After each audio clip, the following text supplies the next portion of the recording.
Ни е много приятно да сме тук с Вики. Това ни е трето представяне в Бургас, второ в библиотеката. Винаги е много приятно. Всъщност сме тук от 2 дни, вече трети, като част от Черноморския фестивал. Това е едно събитие, което е насочено и към издатели, автори, събира хора от всички черноморски страни.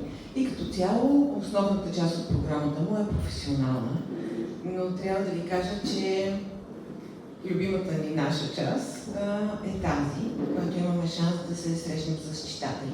Защото колкото и да са вдъхновяващи разговорите с колеги, друго е да видиш читатели. Аз се казвам Виктория Иванова, заместник главен редактор съм на Софтпрес и още по-хубавото е, че имам честта да съм редактор на Виктория Бешлийска. Давай ми думата да ви каже тя. Здравей! Да, ще разкажа. По някой път има неща, които нямат само едно начало, имат няколко начала и няколко първи момента. Мога да кажа това със сигурност за романа Нишка.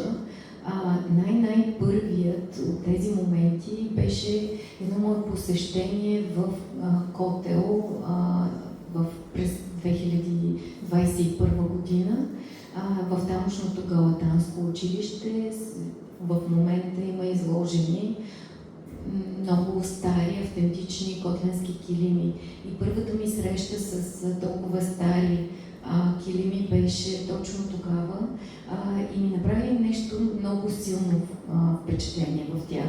Отвъд нишките и отвъд шарките, които са характерни за този край, имената, които старите котленки са давали на своите шарки, доста ме впечатлиха. Имаше такива като фучела, което е тамошната дума за хвърчела, и кадриави звезди,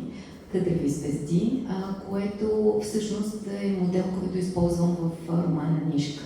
Това, което ми направи впечатление, беше тази взряност на жените в небето, на такачките в небето и буквалното противостоене чрез това, което правят.